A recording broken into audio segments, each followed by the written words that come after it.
Hello everyone. आज हम chemistry की एक बहुत इम्पॉर्टेंट क्वेश्चन करने वाले हैं। ये तो हमारी जब हम कोई क्वेश्चन पेपर को रेफ़र करते हैं, नहीं तो हम कोई रेफरेंस बुक को देखते हैं, तभी आप ये क्वेश्चन देख पाओगे। ठीक है, तो हम आज इस क्वेश्चन को सॉल्व करेंगे। बहुत ही सिंपल सा क्वेश्चन है। ठीक है, तो पहले मैं क्वेश्चन को रीड करती हूँ। Carbon and oxygen combine in the ratio 3:8 by mass to form carbon dioxide.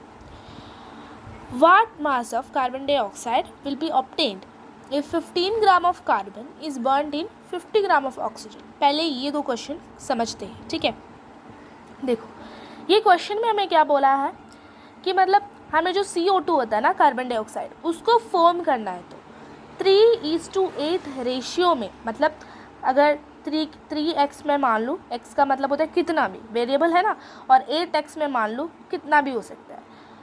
हमेशा रेशियो तो आपको पता ही होगा, तो मैं बहुत ज़्यादा एक्सप्लेन नहीं करती हूँ। ठीक है, 3:8 रेशियो का मतलब होता है मतलब जो कार्बन होता है वो 3 रेशियो में, और जो ऑक्सीजन होते हैं वो 8 रेशियो में होना चाहिए।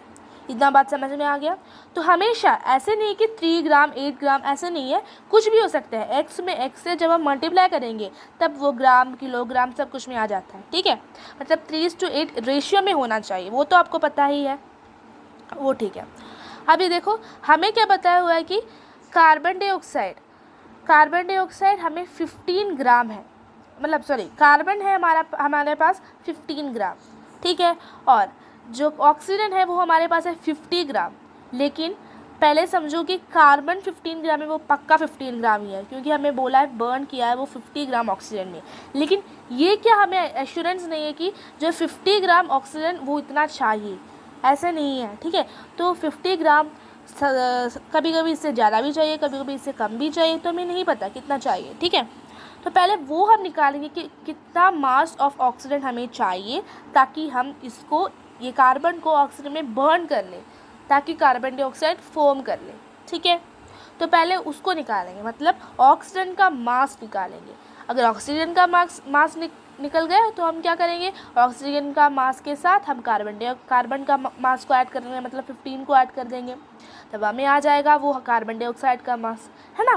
तो पहले मैं क्या निकालने वाली हूँ, ऑक्सीजन का मास निकालने वाली हूँ। ठीक है, तो शुरू करते हैं। ठीक है, देखो पहले मैं लिख देती हूँ, मतलब हमारे जो रेशियो में जो क्वेश्चन में गिवन है ना, वो मैं लिख देती हूँ। ठीक है, मास ऑफ कार्बन मैं पहले बताती हूँ आपको, मैं पहले लिख के बताती हूँ। कार्बन को C डालती हूँ। ठीक है,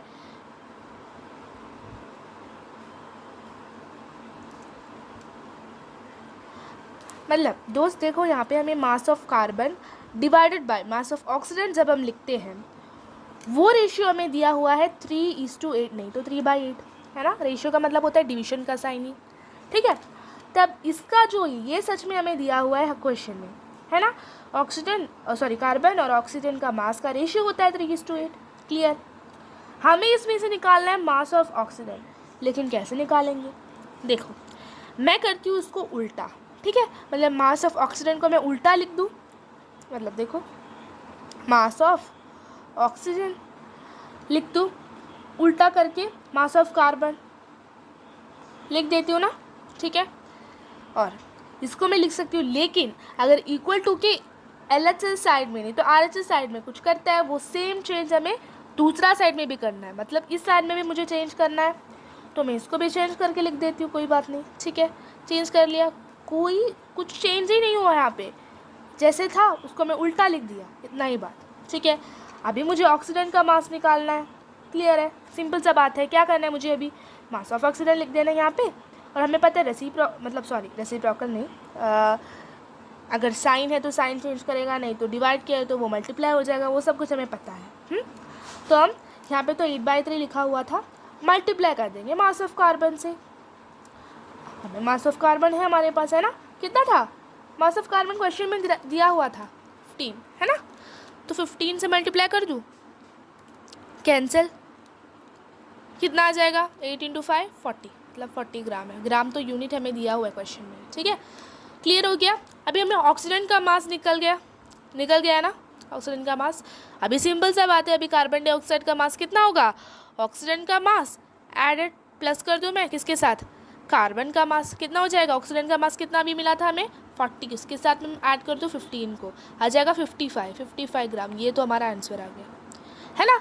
यही हमारा मास है किसका, कार्बन डाइऑक्साइड का। क्लियर है बात। अभी हमें नेक्स्ट पूछा गया कि which law of chemical combination, इसमें कौन सा लॉ ऑफ केमिकल कॉम्बिनेशन है, हमें देखना, अच्छे से देख लो तो हमें समझ में आ जाएगा। लॉ ऑफ डेफिनाइट प्रपोर्शन है ना। लॉ ऑफ डेफिनाइट प्रपोर्शन मतलब प्रपोर्शन का मतलब होता है रेशियो, है ना, रेशियो की सेम मीनिंग होता है, ठीक है, थोड़ा थोड़ा डिफरेंस है। तब इधर देखो प्रपोर्शन मतलब कितना भी, हमें कितना भी ग्राम दे दो, कितना भी किलोग्राम दे दो, कुछ में भी दे दो, हमें क्या करना है, रेशियो देखना है। रेशियो कभी भी गलत नहीं होती, क्योंकि अगर कभी भी केमिकल कॉम्बिनेशन आता है हमेशा हमें रेशियो पर ध्यान देना है ना।